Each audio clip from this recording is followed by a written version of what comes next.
ரூம்குள்ள வந்து யாருமே காசுங்கிற விஷயத்தை பத்தி பேசவே கூடாது. போர்டு எழுதி வச்சிருவேன். காசு கேட்பவர்கள் என் ரூம்குள்ள அளவுடு இல்லைன்னு.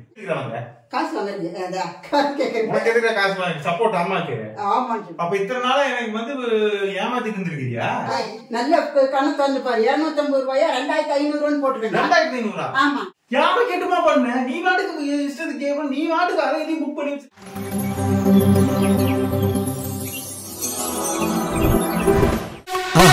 மறக்காம சர்ப்ரைஸ் பண்ணுங்க. சாமி ஏமா ஏதாவது வேலை இருக்கா?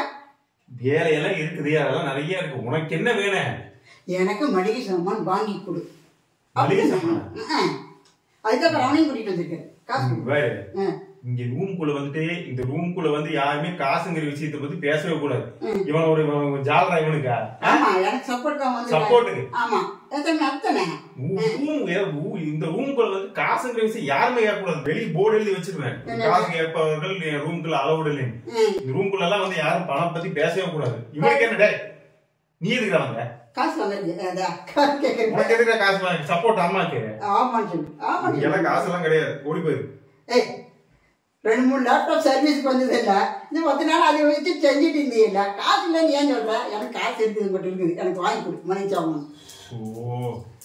சரி பாரு, ஒரு 450 ரூபா தரேன். 450 ரூபாய்க்கு மளிகை சாமான் சந்தோஷமா வாங்கிக்க. என்ன லிஸ்ட் போட்டு வேணா வாங்கி தரேன். சரிடா. என்ன லிஸ்ட் ரெடியா வச்சிருக்கியா? நீ காசு லேப்டாப் சர்வீஸ் பண்ணணும்னே நான் எழுதி வச்சுட்டேன். எனக்கு இதுல இருக்கிறதெல்லாம் மட்டும் வாங்கி கொடு போதும். என்ன லிஸ்ட் இவ்வளவு பெருசு இருக்குது? பரவாயில்லையே, 450 ரூபாய்க்கு ஒரு பேஜ் முழுக்க இவ்வளவு எழுதி வச்சிருக்கிறீன்னா, அப்ப இத்தனை நாளா எனக்கு வந்து ஏமாத்திட்டு இருந்திருக்கியா? சின்ன இவ்வளவு பேப்பர்ல 450 ரூபாய்க்கு இவ்வளவு எழுத முடியுதுனால அப்ப வந்து இத்தனை நாள் நீ ஏமாத்திட்டு இருக்கிற. இது எப்படி எத்தனை மாசத்துக்கு? 2 மாசத்துக்கு வருமா?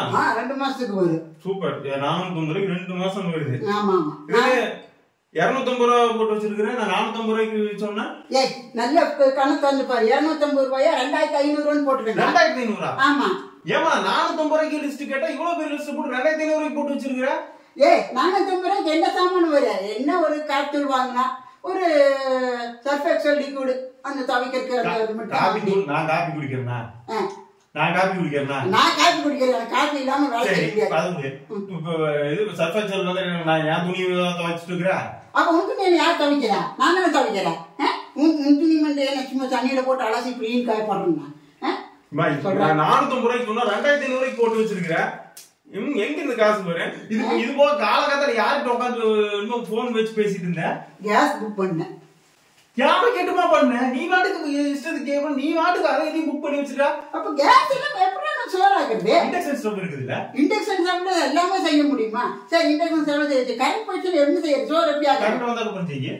ஒரு நாள் பூரா சடவுன் வந்து அப்ப என்ன பண்ணுங்க? அப்ப மட்டும் சோறு ஆகலையா? மணி 1 1:30 ஆச்சு. அப்ப மட்டும் சொல்றேன்.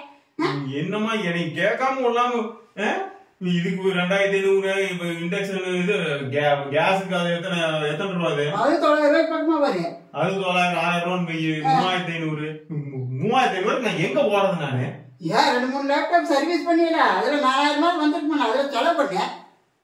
என்ன இனிமேல என்ன பணம் வருதா போகுதா? ஏதாவது லேப்டாப் வந்து சர்வீஸ் வருதா? இல்ல ஏதாவது சேவல் கோழி ஏதாவது விற்கிறதா? எதுவுமே ஒரு சொல்லக்கூடாது. சொல்லிட்டோம்னா கரெக்டா அதுக்கு ஏதாவது பட்ஜெட் போட்டு ஏதாவது ஒன்று முடிச்சு வச்சு விட்டுருவியா? இருக்குது இப்போ அதெல்லாம் முடியாது. எனக்கு சாமான வாங்கி கொடுக்கணும். நான் ஒரு 1 மணி நேரத்துல ரெடியா இருக்கு.